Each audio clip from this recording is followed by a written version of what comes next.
오늘 우리에게 주시는 하나님의 말씀은 고린도전서 11장 20절에서 27절까지 말씀입니다. 우리 한 절씩 교독하도록 하겠습니다. 그런즉 너희가 함께 모여서 주의 만찬을 먹을 수 없으니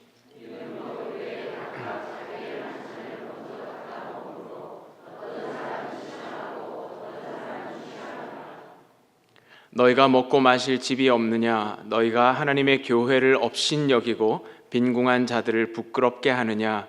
내가 너희에게 무슨 말을 하랴? 너희를 칭찬하랴? 이것으로 칭찬하지 않노라.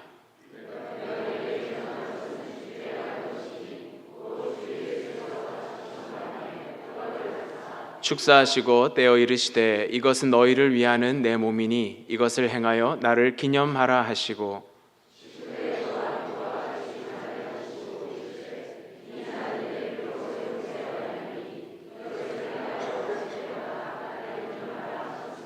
너희가 이 떡을 먹으며 이 잔을 마실 때마다 주의 죽으심을 그가 오실 때까지 전하는 것이니라. 그러므로 누구든지 주의 떡이나 잔을 합당하지 않게 먹고 마시는 자는 주의 몸과 피에 대하여 죄를 짓는 것이니라. 아멘. 이 시간에 깨어져야 한다라는 제목으로 유영기 목사님께서 말씀 선포해 주시겠습니다.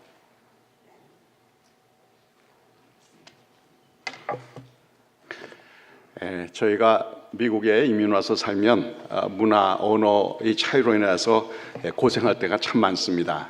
어떤 분이 미국 온 지 얼마 안 돼서 교회 분들과 함께 스테이크 집에 스테이크를 먹으러 갔어요.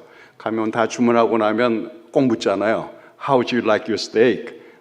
스테이크를 어떻게 구워줄까요? 그렇게 묻는 것 아닙니까? 먼저 선배들이 앞에서부터 미디움 그런 거예요.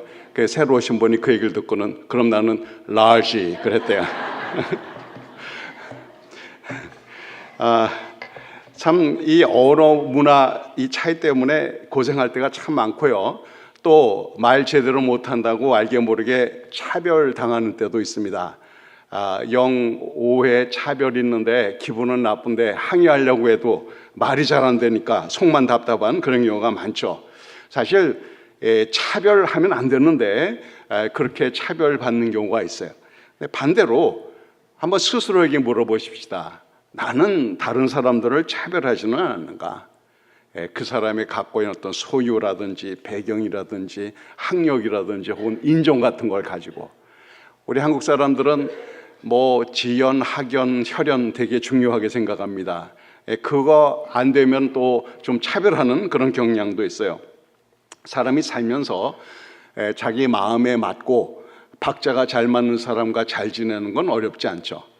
그러나 뭔가 차이가 있는 사람, 나와 생각이 다르고 일 처리하는 방법이 다른 그것을 그대로 인정하느냐, 아니면 나랑 다르다는 것 때문에 멀리하고 또는 비난하고 그러진 않는가. 그리고요, 심지어는 우리 부모님들도 보면 알게 모르게 자녀들에게 차별의식을 심어주는 경우가 있습니다. 혹시 여러분 자라면서 그리고 이제 어른이 돼서 내 이야기 했을 때 이런 말 해보셨어요? 누구랑 놀지 마.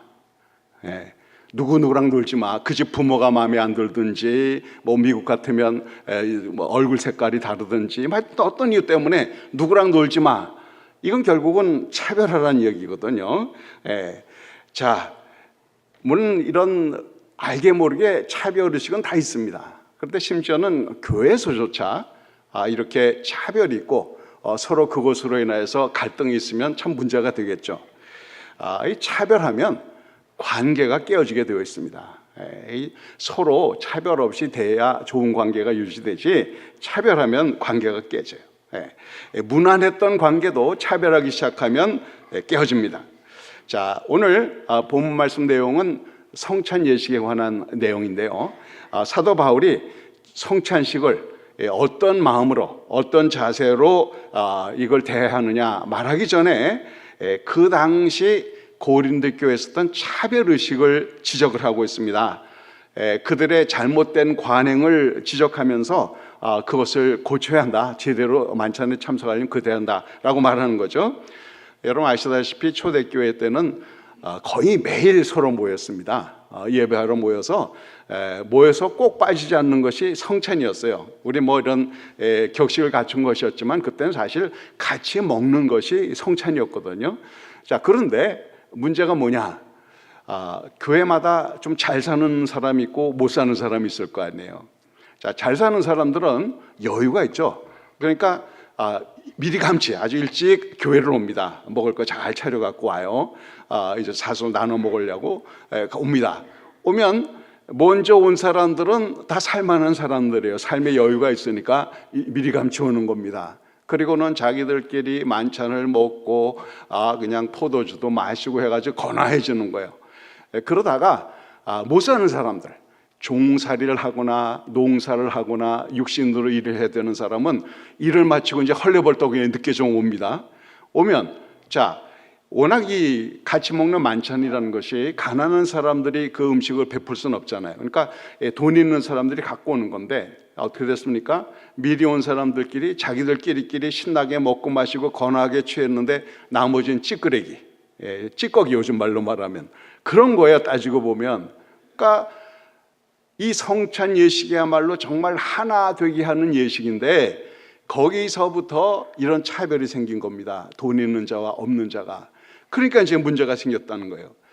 이 성만찬의 참된 의미는 그리스도의 십자가 희생으로 인해서 원수되었던 우리와 하나님이 화해가 됐습니다. 너와 내가 화해가 되는 거예요. 내 안의 갈등이 세 사람으로 하나가 되는 것. 이 분리됐던 것이 깨어졌던 관계가 주님이 당신의 몸을 찢고 피를 흘림으로 다시 하나가 되는 이런 은혜를 저에게 주신 거예요. 그렇게 이제 그리스도 안에서는 남자나 여자나 종이나 자유자나 유대인이나 이방인이나 차별 없이 온전히 하나가 됐습니다.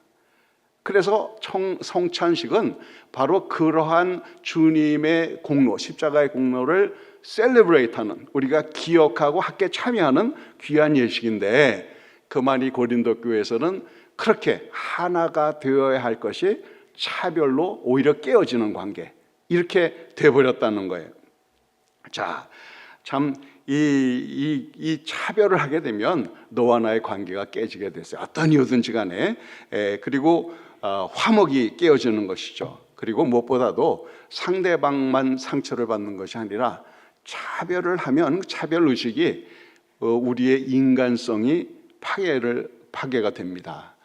그래서 우린 정말 파괴하면 안 되는데, 그러면 우리가 성만찬을 어떤 태도로 어떻게 시행을 해야 하느냐 할 때 이 성만찬의 의미가 뭔가를 분명히 인식을 해야 됩니다. 이 성만찬의 의미는 깨어지는 것이다, 찢는 것이다, 이렇게 생각하면 되겠습니다. 무슨 얘기인가? 십자가를 앞두고 이제 예수님께서 제자들과 함께 유월절 만찬을 드셨습니다. 이게 이제 우리 성찬의 유래 아닙니까? 자, 그러면 유월절 만찬, 유월절이 가리키는 것이 뭡니까? 바로 그것은 세상 죄를 지고 가는 어린 양을 의미해요. 이스라엘이 애굽에 종살이 할 때 이제 모세를 통하여 이스라엘을 해방시키려고 했습니다. 그럴 때 말을 안 들으니까 바로가 하나님께서 10가지 재앙을 내리셨어요. 마지막 10번째 재앙이 뭐였죠? 모든 장자를 죽이는 겁니다. 자, 이스라엘도 가만히 있으면 장자가 다 죽게 생겼어요. 이럴 때 하나님께서 이스라엘의 장자들을 살릴 수 있는 방법을 일러주셨습니다. 뭡니까? 양을 잡아서 그 피로 문설주에 바르면 죽음의 사자가 보고 pass over, 이거를 뛰어넘어간다. 유월절. 그래서 이제 딱 죽을 운명이었던 장자들이 살 길을 마련해 주었어요. 어린 양이 뭔 죄예요? 아무 죄 없습니다. 근데 사람을 살리기 위해서 대신 희생을 했어요. 예수님이 십자가에 달리신 것은 당신의 죄가 있었습니까? 아니잖아요. 당신은 죄가 없지만 우리의 죄를 대신 뒤집어 썼을 때 그분이 우리 죄를 대신하여 십자가에 죽으시고 희생양이 되어서 그 피로 인하여서 우리가 죽을 죄에서 건짐을 받고 새롭게 된 것 아닙니까? 그러니까 이 성만찬이라는 것은 그 유월절 어린 양, 희생양을 기억하는 것, 우리가 되풀이해서 생각하는 그런 내용인 것입니다. 자, 유월절 만찬을 있을 때 예수님께서 이제 그것을 위해서 어떤 일을 하셨는가 제가 지난주에도 말씀드렸어요. 십자가에 못 박히실 뿐만 아니라 어떻게 했다고요?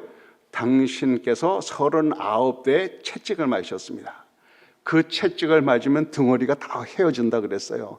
그냥 등 쪽으로 이 내장이 들여다 보일 정도로 완전히 엉망진창이 되어버립니다.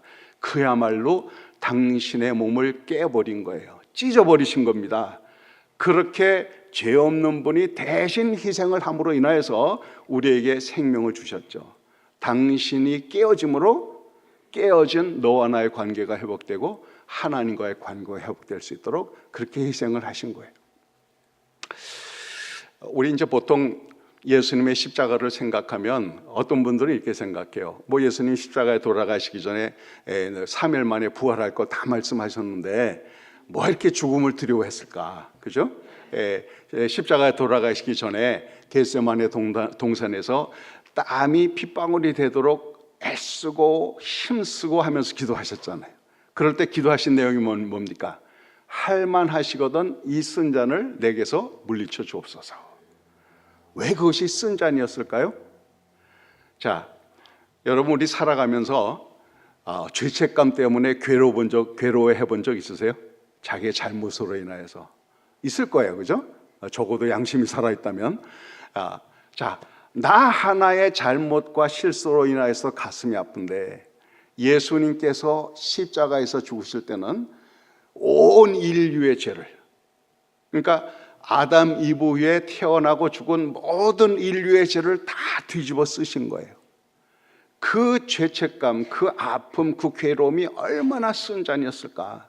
거룩하신 하나님께서 바로 죄가 되셨다며 죄를 뒤집어 쓰므로 인하여서 그게 죽기보다 싫은 거예요. 또 하나는 예수님께서 십자가에 돌아가실 때 가상칠언, 십자가의 칠언 가운데 주님이 이렇게 고통 가운데 부르시죠. 엘리 엘리 라마 사박다니, 나의 하나님 나의 하나님 어찌하여 나를 버리시나이까. 여러분 이거 그냥 아픈 김에 한 얘기가 아니에요. 본래 하나님 아버지와 예수님은 삼위일체로 영원토록 끊을 수 없는 사랑 가운데 있는 분 아닙니까? 그런데 십자가에서 인류의 죄를 뒤집어 쓰고 형벌 당하실 때 거기에 아버지 하나님과 아들의 영원한 관계가 끊긴 거예요. 버려진 겁니다. 깨어진 겁니다. 왜 그랬어요? 모세도 하나의 표본과 같이 이렇게 이스라엘 이끌고 올 때 잠깐 하나님 앞에 계명받으러 시나산에 올라갔더니 아래에서 금송아지 만들고 난리를 치잖아요. 그랬을 때 이제 하나님께서 모세에게 그럽니다. 이 민족은 싹 죽여버리고 너를 통하여서 새로운 민족을 일으키겠다. 그럴 때 모세가 뭐라 그랬습니까? 그렇게 하시려면 차라리 내 이름을 생명책에서 지워주세요. 이 민족을 위한 사랑을 자기 희생으로 나타내지 않았습니까? 그게 예수님의 마음이에요. 내가 영원하신 하나님과 끊어질지라도 내가 깨어짐으로 하나님과 인류의 관계를 회복시키고 너와 나의 관계를 회복시키고 내 안의 갈등과 분리를 다시 하나 되게 하겠다. 그래서 주님은 당신의 찢어진 몸으로, 당신이 깨어짐으로 우리의 화해를, 하나됨을 이루어 주신 겁니다. 이게 바로 성만찬의 의미예요.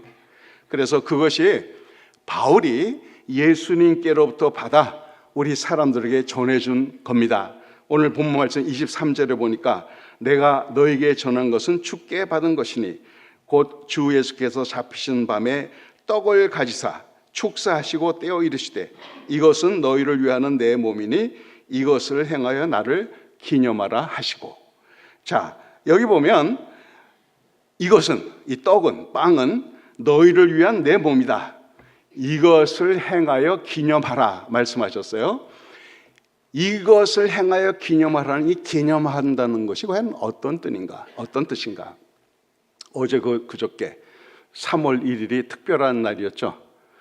김인현 3월 1일 정오, 터지자 물밀 같은 대한독립만세, 여러분 다 기억하실 거예요. 100주년을 맞았습니다.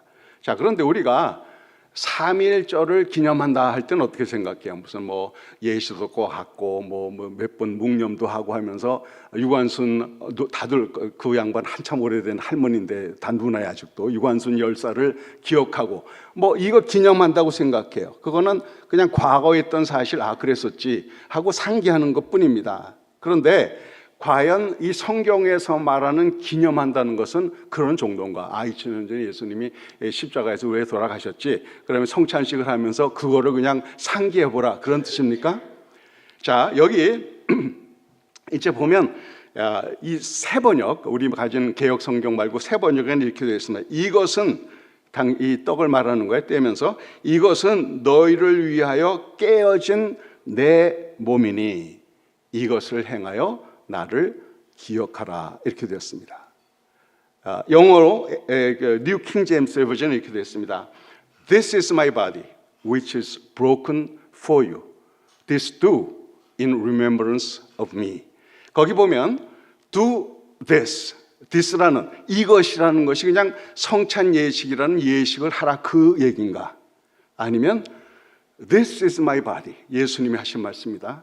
이것은 내 몸이니 너희를 위하여 깨어진 내 몸이니 이것을 행하여 기억해라. 즉 우리가 이 성찬식에 참여하는 단순히 예식이 아니라 예수님이 우리의 생명을 위해서 하나됨을 위해서 당신의 몸을 찢었듯이 깨었듯이 우리도 그와 똑같이 깨어야 할 것을 깨어버려야 할 것을 깨버림으로 인하여서 그러므로 이것이 진정 그리스도의 성찬에 참여하는 것이다. 이해가 되십니까? Do this. 예수님의 나를 위해 당신의 몸을 찢으셨듯이 Do this. 그렇게 하라는 거예요. 너희도. 그래야 그런 마음으로 그리고 그런 행실을 통하여서 성찬에 참여하여야 그 성찬이 정말 의미 있는 성찬, 하나님께 영광이 되고 내가 은혜 받는 성찬이 된다. 그런 얘기가 되겠습니다. 그래서 우리가 성찬식을 시행한다는 것은 특히 보니까 우리 주님의 빛교회에서는 한 달에 한 번씩 성찬식을 한다 그래요. 보통 개신교회 치고는 상당히 자주 하는 편입니다. 제가 섬기던 교회도 1년에 한 4차례 정도를 했는데요. 전 참 좋다고 생각을 해요. 왜냐하면 이 자리에서 성찬식을 하면서 내가 찢어야 할 것은 뭘까? 즉 내가 희생해야 될 것은 뭘까? 아직도 남아있는 깨야 할 것들을 아직 깨지 못한 게 있는데 그것을 구체적으로 깨기를 결단하고 그 다음 성찬식에 와서 주님 앞에 나올 때는 내가 하지 못했던 이것을 깨어버리고 찢어버리고 못된 것 다 이렇게 해버리고 그리고 나왔습니다. 그래서 주님의 그 희생에 동참하기를 원합니다. 그런 마음으로 나올 수 있다면 성찬식이야말로 이 성찬 예식이면 참으로 의미 있는 성찬 예식이 될 겁니다. 그렇죠? 그래서 우리가 정말 이 깨어진다는 것은 남을 위해서 자기를 희생하는 것을 말합니다. 내 기호, 내 습관, 내 선입견 이런 거를 다 깨버리는 거예요. 그리고 내 시간, 내 소유를 희생하여 섬기기 위해 주는 것, 이것이 바로 자신을 깨는 것이고요. 자신을 깰 때 구원의 능력이, 십자가의 능력이 우리에게 임하게 되어 있습니다. 그래요. 우리 성도가 각각 깨어져야 그래야 예수가 전해집니다. 자, 잠깐 퀴즈 드리겠습니다. 깨어지면 하나가 되고 깨어지지 않으면 그대로 두 개인 게 뭘까요? 깨어지면 하나가 되고 깨어지지 않으면 그대로 두 개인 것. 네, 휴전선입니다. 네, 휴전선이 깨어지면 남북이 하나가 될 것이고 안 깨어지면 그대로 두 개로 있는데요. 이게 똑같아요. 너와 나의 관계에서도 깨야 될 것을 깨버려야 됩니다. 사람들이 참 묘해가지고 너와 나의 관계가 이렇게 엇갈리면 뭐 이런저런 이유로 뭐 차별의식이든 뭐든지 엇갈리기 시작하면 담을 쌓기를 시작을 해요. 그런데 이 너와 나 사이의 담은 항상 이중입니다. 그도 나를 향해서 담을 쌓지만 네가 그래? 나도 담을 쌓아요. 항상 이 관계에 끼어지면 쌍벽을 이루게 되어 있어요. 그럴 때 많이들 그렇게 생각합니다. 당신이 그 벽을 허물기까지 난 절대로 안 허물어. 그러면 절대 못해요. 당신이 하기 전에 내 편에서 내가 먼저 깨겠다. 그리고 실천을 해야 다시 화합의 길이 열립니다. 정말 너와 나 사이에 깨어져야 할 게 참 많아요. 우리는. 여러분 혹시 그런 말 들어보셨나요? 우리 사람들은요, 누구나 다 기르는 두 마리의 개가 있답니다. 원하지 않아도 기르게 되는 두 마리의 개가 있대요. 뭘까요?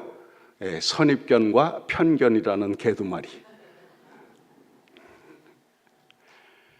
참 얼마나 뿌리 깊은지 몰라요. 그 선입견, 편견이. 그래서 어떤 사람에 대해서 한번 편견을 가지면 저 사람은 이런 사람, 저 사람은 성격이 못된 사람, 뭐 까다로운 사람, 한번 이렇게 선입견, 편견을 가져놓으면 쉽사리 깨지 못해요. 그분이 많이 달라지고 정말 달라지려고 애를 쓰면서 변화가 있음에도 불구하고 잘 되는 부분은 안 보고 옛날에 가지던 선입견 그 관점으로 계속 보니까 그냥 그 사람은 그렇게 규정이 돼버리는 거예요. 이 선입견, 편견을 깨야 됩니다. 만약 하나님께서 우리를 향하여 선입견, 편견을 가지셨으면 정말 큰일 날 뻔했어요. 우리가 지금까지 해오던 짓을 따지고 보면 못된 놈들, 죄인들이죠. 그거를 그 시각으로 고정돼서 우리를 바라본다면 저와 여러분은 아무 소망이 없는 사람들이에요. 그런데 누구든지 그리스도 안에 있으면 새로운 피조물이라 이전 것은 지나갔으니 보라 새 것이 되었도다. 나는 아직 부족해도 주님은 선입견으로를 보는 것이 아니라 그를 위하여 내가 십자가에 못 박혀 죽었고 위하여 구원을 이루었으니 그리스도의 날까지는 반드시 달라질 것이다. 완성될 것이다. 흠도 점도 없는 아름다운 신부가 될 것이다. 믿어주시고 소망해 주시고 우리를 위하여 계속 은혜를 주시지 않습니까? 우리가 믿는 자로 산다는 건 그거예요. 내 선입견, 내 편견으로 사는 것이 아니라 새로운 시각으로 주님의 마음으로 사물을 바라보고 주님의 마음으로 믿어주고 주님의 생각으로 새롭게 되는 것, 이게 믿는 자들입니다. 어떤 사람들은 오랜 신앙생활을 해도 여전히 상대방 따라서 반응으로 사는 사람들이 있어요. 나한테 잘해주면 나도 잘해주고 삐딱하면 나도 삐딱하고 화내면 같이 화내고 욕하면 같이 욕하고. 아니 이거는 뭡니까? 그냥 옛사람으로 사는 거거든요. 그게 성질대로 사는 거예요. 한마디로 나는 뭐 생겨먹기를 성질이 그래 먹어서 그 성질머리 깨버려야 돼요. 그건 핑계가 될 수가 없어요. 왜냐? 저와 여러분은 누굽니까? 그리스도께서 피값 사고 주신 하나님의 아들, 딸이에요. 그러면 하나님의 아들, 딸의 신분에 합당한 모습으로 살아야 마땅하죠. 상대방이 어떻게 행동, 어떻게 말해 상관없어요. 그 사람이 나를 규정하는 것이 아니라 내가 하나님의 아들이요 딸이라는 이 신분에 합당하게 계속 살아가는 거예요. 누가 뭐라 그러든지. 그렇게 하려면 이거 쉬운 일은 아닙니다. 제가 지난번에 설교했지만 이거 정말 높은 산에 올라가야 하는 험한 길인 거예요. 그러나 그렇다고 할지라도 그것이 마땅한 일이고 주님 기뻐하시는 일이고 그것을 위해서 예수님 십자가 주셨기 때문에 어떻게 하든지 나는 나를 쳐서 복종시키리라 작정을 하고 우리 하나님 앞에 계속 그렇게 도전을 하면 우리 주님은 우리를 위해서 한 번 은혜 주시고 땡입니까? 만져주시고 또 만져주시고 또 만져주신다 그랬어요. 그렇죠? 그래요. 이거는 결국은 내가 살아온 방식으로 살 건가 아니면 새 사람으로 살 것인가 그 차이입니다. 그런데 우리의 행동이라는 것이 하루아침에 한번 생각한다고 바뀌는 게 아니잖아요. 그냥 너무 오랫동안 습관이 들어서 저는 골프를 치지는 않습니다만 이론은 빠삭하게 합니다. 스코어 내는 것도 다 알고. 그런데 이제 골프에서 이렇게 이제 스윙을 하는 데 있어서 그게 아주 태어날 때부터 제대로 하는 사람이 있어요? 없거든요. 그래서 특히 어느 정도 하다 보면 자기 나름대로 나쁜 습관을 갖게 되는데 그것을 교정하려면 어떻게 돼요? 프로 앞에 가가지고 스윙 몇 번 해보고 비디오로 찍고 그래서 요때 자세는 어떻게, 발은 어떻게, 팔꿈치는 어떻게 하고 허리는 어떻게 틀고 한다는 걸 쫙 이론으로 알려주고 자꾸 하잖아요. 그러나 한 번 들으면 한 번에 딱 됩니까? 안 되잖아요. 수없이 하고 또 되풀이하면서 잘못된 거 교정하고 그래야 겨우 제대로 된 폼이 나온단 말이에요. 우리 예수님을 닮아가는 과정도 그래요. 이게 한두 번 결단해서 될 일이 아닙니다. 몇 번 해보다가 에이 안 된다. 그래서 될 일이 아니라고요. 이거는 죽을 각오를 하고, 그죠? 아무든지 나를 따라오려거든 자기를 부인하고 날마다 제 십자가를 지고 나를 주실 것이니라. 예? 날마다입니다. 이게 하루 이틀이 아니라 날마다 자기 십자가를 지는 것. 근데 그렇게 하지 않으면 믿는 자가 비참해요. 비참해. 예. 여전히 옛사람의 성품으로 산다는 것은 이건 말도 안 되는 일이 한마디로 얘기해서. 왜? 그리스도께서 그렇게 피값으로 사신 귀한 존재인데 그 귀한 존재에 합당한 모습으로 살지 못하고 내 성질대로 습관대로 지금까지 살아온 대로 산다? 누구 좋으라고? 예? 누구 좋으라고 그렇게 해요? 저와 여러분이 그리스도의 이 성찬에 정말 제대로 참여하는 게 뭔가? 그래서 27절에도 보면 그러므로 누구든지 주의 떡이나 잔을 합당하지 않게 먹고 마시는 자는 주의 몸과 피에 대하여 죄를 짓는 것이라. 조금 내려가서 18절에 사람이 자기를 살피고 그 후에 이 떡을 먹고 이 잔을 마실지니 주의 몸을 분별하지 못하고 먹고 마시는 자는 자기의 죄를 먹고 마시는 것이니라. 왜 우리가 성찬예식에 참여합니까? 그건 바로 하나님의 은혜를 강화하고 믿음으로 성찬예식에 참여함으로 막연하게 상기하는 것이 아니라 이 행동, 순종의 행동을 통하여서 이 은혜가 새롭게 임하는, 강화되는 것을 경험하기 위해서 이 은혜의 통로로서 성찬예식을 주신 거거든요. 뭐 잠깐 신학적인 얘기를 한다면 우리 그 천주교 캐톨릭에서는 이 성찬예식에 대해서 화채설을 주장합니다. Transubstantiation. 이게 뭔가 하면 기도할 때, 블레스할 때 이 빵과 이 포도주가 진짜 예수님의 피가 되고 그리고 살이 된다. 화채설. 진짜 그렇게 변한다고 믿어요.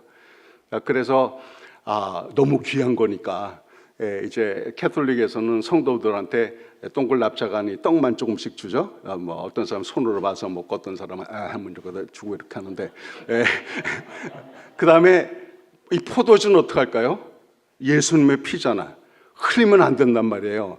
그러니까 사제신 신부님께서 큰 잔을 홀딱 다 마시는 거예요. 근데 이 캐톨릭 성당에서는 미사가 적어도 하루에 3번 정도는 있거든요. 아침, 점심, 저녁. 많이 하는 데서는 5번도 이제 미사를 올립니다. 그러면 어떻게 될 것 같아요? 그래서 사실 캐톨릭 신부님 가운데 이렇게 알코올 중독이 많은 이가 다 거기 있는 거예요. 그냥 저 참조를 알아두세요. 그 다음에 루터교에서는 공제설이라고 그럽니다. 이건 consubstantiation. 그러니까 이 빵과 포도주의 그 자체는 예수님의 피와 살로 변하진 않지만 그 가운데 예수의 피와 살이 함께 있다, 공제한다. 이제 이렇게 믿는 거예요. 그러니까 먹는다는 의미는 결국은 내 몸 밖에 있는 것이 내 안에 들어와서 보통 우리 음식을 먹을 때 마실 때 내 밖에 있는 것이 들어와서 나의 에너지가 되고 힘이 되지 않습니까? 그와 같이 예수 그리스도가 내 안에 들어와서 힘과 능력이 된다 이렇게 믿는 거예요. 근데 우리 개신교 개혁주의에서는 뭐 스빙글리의 그 이론도 있고 그다음에 켈빈 이론도 있지만 그냥 합해서 얘기를 한다면 우리는 사실은 인재설입니다. real presence. 그러니까 이게 뭐 엘레멘트가 예수님의 피살로 변하는 건 아니에요. 그러나 우리가 믿음으로, 즉 자기를 깨물어 여기에 믿음으로 행하게 될 때 예수 그리스도께서 임재하신다 우리 가운데. 그래서 은혜를 주신다 이렇게 믿는 거예요. 근데 이게 내가 아무 준비 없이 아무 그런 마음의 자세 없이 참석한다고 그냥 은혜 받는 건 아니에요. 우리 모든 개신교 신학엔 그렇죠. 내가 믿음으로 받아들여야 그게 정말 은혜가 되는 겁니다. 사랑하는 여러분, 오늘 성찬 예식을 같이 참여할 것입니다. 참여할 때 여러분이 각각 한번 돌아보세요. 너와 나 사이에 깨버려야 할, 내 쪽에서부터 먼저 깨야 할 답은 뭔가? 예? 내가 지금까지 고집해 오면서 내까지 뭐 야채까지 30년, 40년, 70년, 80년 살면서 못 고친 거니까 난 그대로 간직하겠다. 그게 아니라 그래도 그게 그리스도의 성품에 합당하지 않으면 과감하게 깨뜨릴 각오가 되어 있어야 됩니다. 나이가 아무리 많아도 상관없어요. 그거는. 아니 하나님 앞에서 내 나이가 90이다 자랑해봐야 뭐예요. 네. 그러니까 깨버리기를 작정하고 그리고 그렇게 나아가게 되면 그것이 바로 그 자세가 바로 합당하게 성찬에 참여하는 자세인 겁니다.